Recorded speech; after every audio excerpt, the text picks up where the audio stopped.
All right, I'm gonna take this back. It's gonna rotate down and smack you in the face. Perfect. Make it count. Last couple pieces of drywall. How come CJ always gets to do the last pieces of everything and gets that satisfaction? So today we're finally back up at Harrison Hills Hideaway, and we got drywall and paint in, as you can see, so it's looking good. Bunch of the lighting's in. No permanent power yet, but that's still to come. Today we're gonna be putting in this little tile hearth. Thank you. I can't talk to you. We're putting in a tile hearth where the wood stove is gonna go, so that we have a non-combustible material by the wood stove, because that would be bad if something were to happen there and all of a sudden you have something burned down. So we're gonna be figuring out, we want 20 inches in front of this. Is drawn out on the floor here where it's gonna be. And so now we're figuring out how to get this in like a 45-degree angle in the front, similar to what we have here on this drawing, something like that. So hopefully it'll be looking a little different at the end of the day.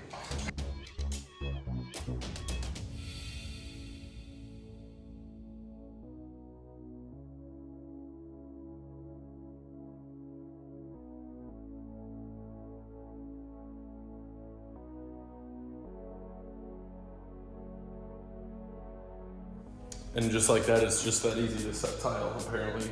Time-lapse makes it look a lot easier, but this actually went really well. We have our tile leveling system in here too, from Levolution. So that's our tile leveling stuff right there. And I ran out of tile edger. That was my piece. It was super short, and it's way too short for here. So I need another piece of that, and that'll go on tomorrow. We have our pieces cut, just like this side, and we're all ready to go. We have our blocking in for this faux beam that we're putting up. Right, so in one of the way earlier on videos, you guys would have seen, when we were doing even the insulation prep work and stuff like that, that there's continuous blocking that runs the entire peak inside here, exactly for this purpose. So now we were able to put up a 2x6 flat for that blocking, and then we just added 2x4s, 2 foot on center, like you can see, just to give us a little bit extra meat to fasten into for these faux beams that are going to go up here. But you can tell, from here that they're fake, because you can see the foam, but really they do a really good job with their textures and their colors, that once you get more than, 5 feet away from it, you have a really hard time telling. So the goal today is we're gonna get these set up here. These are both 17 feet right now. We've got a run here of, what do we decide, it's like 32 I think it's feet? 33. 33 feet. Yeah. So more or less, we're gonna have a joint somewhere right in the middle, and that's kind of the first thing we're paying attention to, is because we want it to look like one full beam if we can help it. Like, that's the ideal situation, but we don't know how easy that's gonna be yet. It's an experiment. It is a little bit of an experiment, but I think it'll be all right. We just got to square up the end to get started with after we choose which ends we want to put together. And then you guys can kind of see how that process works. But they are hollow in the middle here, and that's when you can see like where the fan is going to go. We have that built down so that'll take up a lot of that extra room inside the beam there. So that way we can just simply cut a hole into it for the ceiling fan box that we want to attach right to that.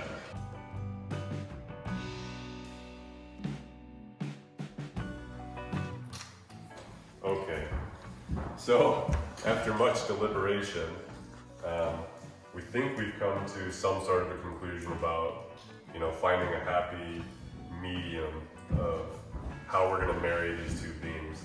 So where I landed on it was, once I checked all these, was we're gonna end up trying to cut right through this texture part of this beam here. You can kind of see where I've got a pencil line.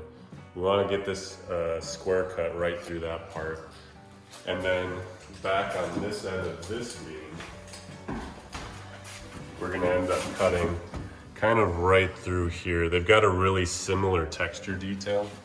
And I was paying more attention to the bottom face because that's really what everybody's going to see more easily than the two sides. So now the next interesting part is where we want to cut these. We have to figure out how to cut it square. Because of all the texture and the fact that nothing is uniform, you can't just throw it on a chop saw and it'll come out square and then you can join these two things. So I'm kind of It'd be nice if it worked that way. Yeah, it'd be great if it worked that way. So my thought was, if I treat it like a log, a lot of times what they do is they take the overall diameter, the width of the log, and then divide that in half so you have basically a center point at each end, and then you can snap a line on it and you can square off of that line if you want to. Well, I don't want to snap a line on these beams, but we do have dry line. So that is an option. I can find the center at this end, the center at that end, and have a uniform line to square off of. And that's a lot of work. And Brennan had a good idea that if we actually flip these over, the insides of these hollow beams should be pretty uniform and square.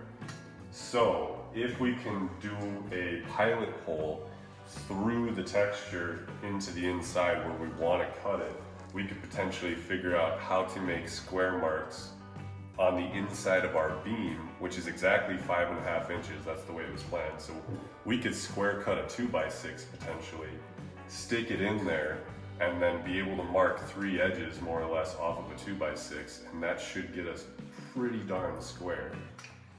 And I'm thinking that's a lot less work and probably just as accurate as doing the whole dry line thing. So the other thing that this block is going to be handy for, and the other issue we realized we were going to have, is figuring out how to make this cut through the back side and actually keep it square. Because even though we have this line to follow, you could go through to the face and be off that way or off this way. So what we came up with was we're going to be using our oscillating tool here. It has a nice long flat surface. And then we're going to be able to use this edge of the block to use as a guide. And hopefully, that's what's going to keep us relatively square.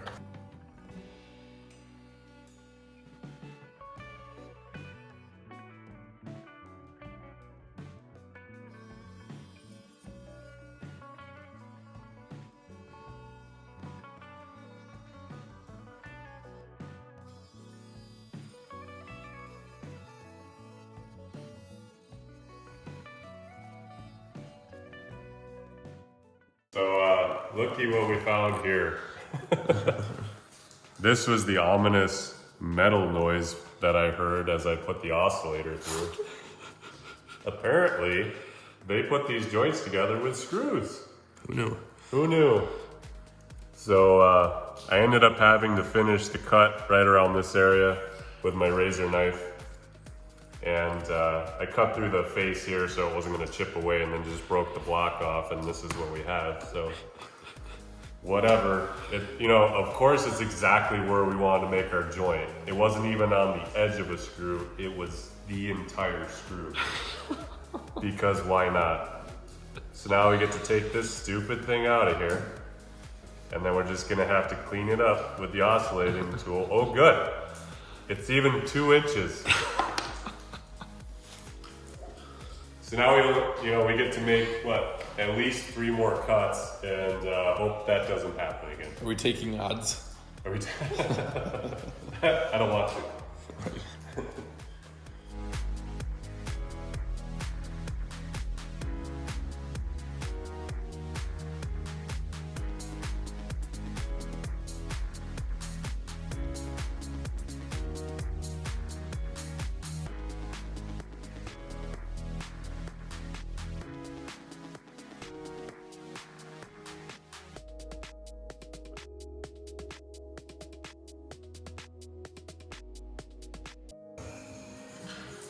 Honestly, from here, I'm just trying to see if I can tell where the seam is, even though I know where the seam is. Right. Now the real question is, do you guys see the seam? Right.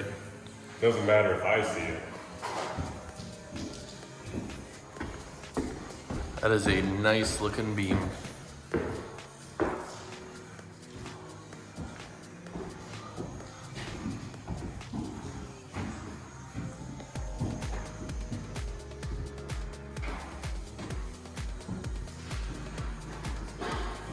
Right, I don't know if you can see the seam at all, actually. That's impressive. Well, and does it look like a real beam? Well, it does from here, that's for sure. Oh, and the tile's done down here too. And grout. That's all ready for the wood stove. So we got the scaffolding cleared out, and now we're ready for this reclaimed rock elm flooring to go in. Should be in the next couple of weeks. It's in here on carts acclimating. Got random widths, random lengths. This is gonna look really cool. It goes in raw and then gets epoxy in these like holes here. Those holes will be filled in with epoxy, and then it gets sanded in place once it's installed and clear finished. That's gonna look really cool. We're kind of excited to see the finished product.